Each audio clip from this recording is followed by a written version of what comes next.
¿Qué tal amigos? Y bienvenido al quinto video del curso de Arduino desde cero en español.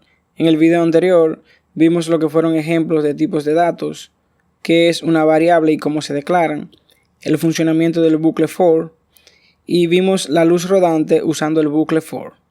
Y como siempre vamos a los objetivos de aprendizaje para ver lo que aprenderemos en este video. Vamos allá.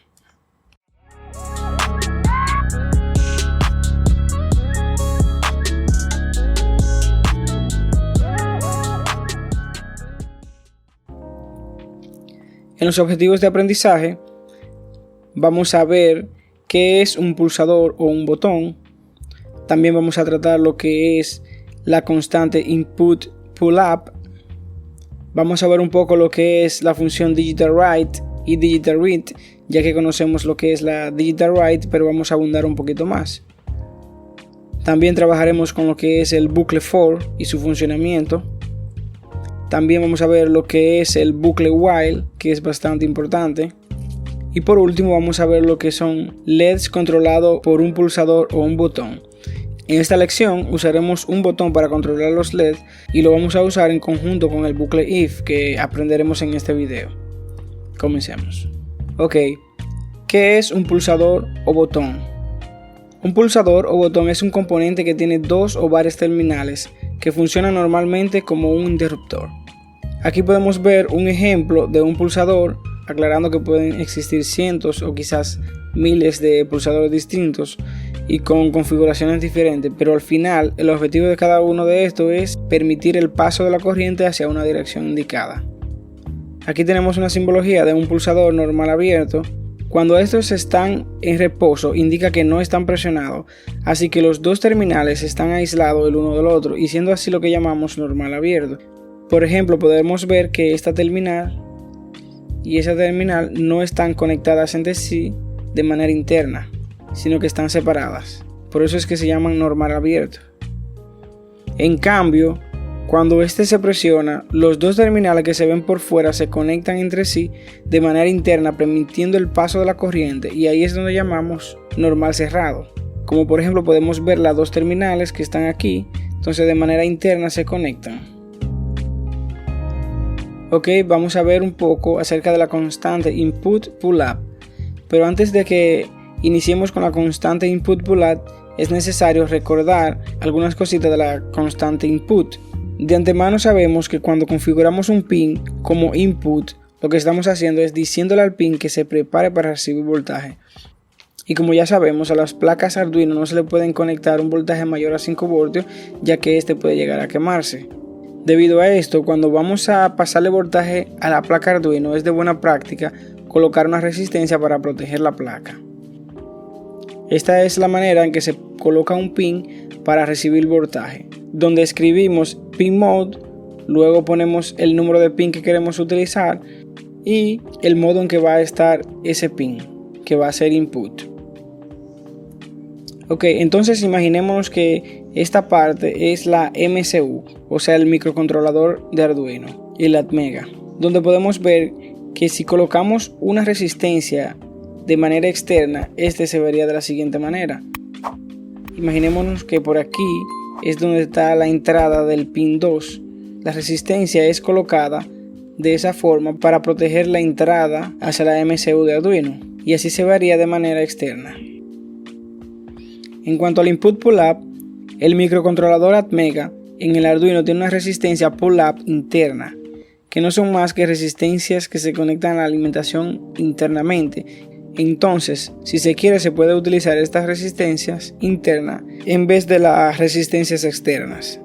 Solamente tenemos que hacer uso de este comando que tenemos aquí, el cual es pin mode, como lo vimos arriba, el número de pin y colocando input pull up, y ahí vamos a tener la resistencia activa y también el pin en modo de entrada. Entonces aquí es cuando tenemos el microcontrolador de Arduino, la MCU, y podemos ver cómo la resistencia ahora forma parte del microcontrolador de manera interna, donde ésta estará recibiendo un voltaje internamente y será regulado por la resistencia que va conectada directamente al pin 2. Y este botón que lo tenemos aquí afuera lo podemos utilizar para hacer diferentes funciones. como podemos hacer el encendido de un LED o el apagado del mismo. Algo importante es recordándole que el uso de la resistencia es para evitar que se dañe el pin de entrada de la MSU. Función Digital Write y Digital Read.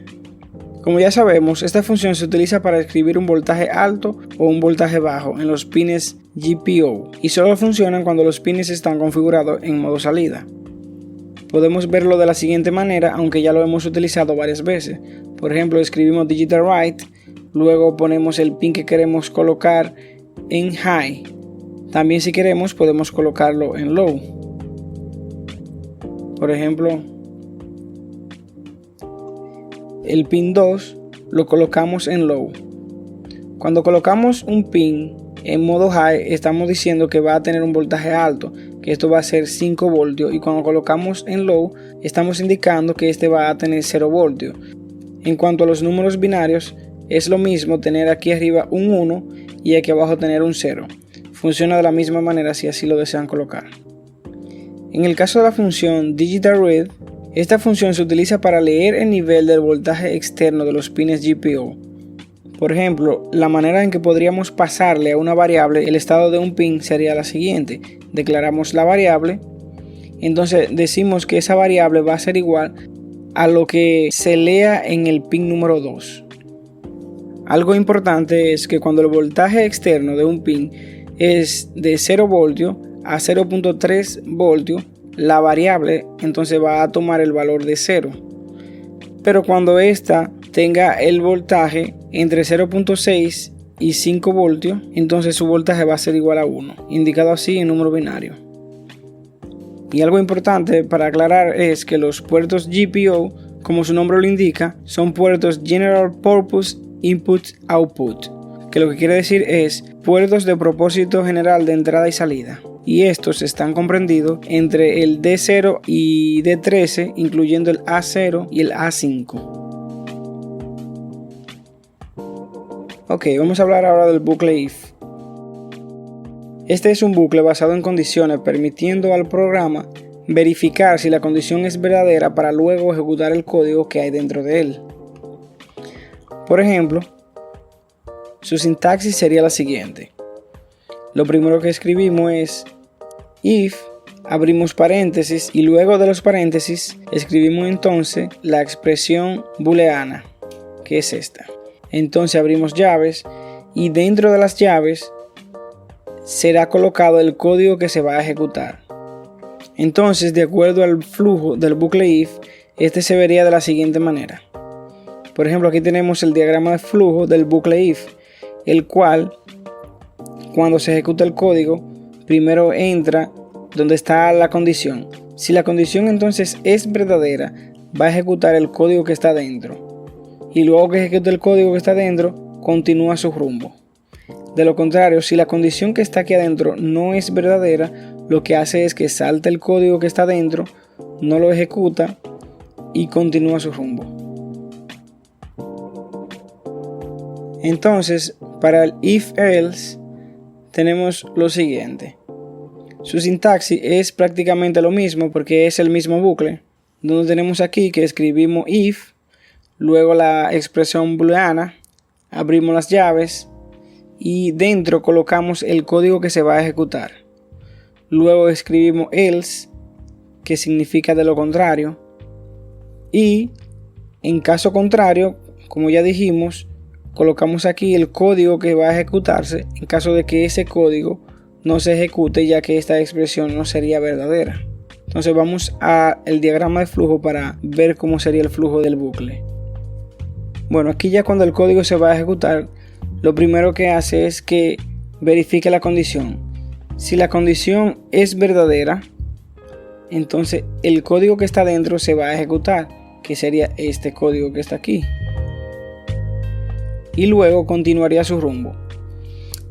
De lo contrario, si la condición no es verdadera, entonces tomaría esta ruta, ejecutaría este código, que sería este código que está aquí adentro, y luego continuaría su rumbo, aclarando que este código solamente se va a ejecutar una sola vez, a diferencia del bucle for, que hacemos que aquel se ejecute cuantas veces queramos. Ok, bucle while. Este bucle también es basado en condiciones, pero a diferencia de los demás, este mantendrá ejecutando el código mientras la condición sea verdadera. En cuanto a su sintaxis, tenemos lo siguiente. Decimos que lo primero que escribimos es while, que significa mientras. Abrimos paréntesis y dentro colocamos la condición. Luego abrimos las llaves y dentro de las llaves vamos a escribir el código que queremos que se ejecute. Entonces vamos a ver el diagrama de flujo del bucle while.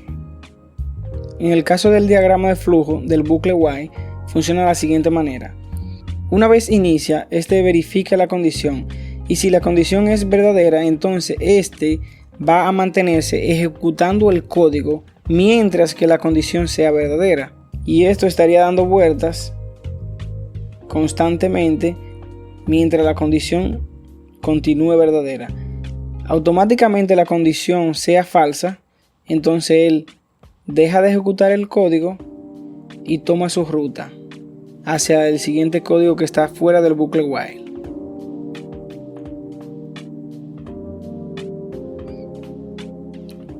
Ok, ya nos vamos a lo que son LEDs controlados por un botón.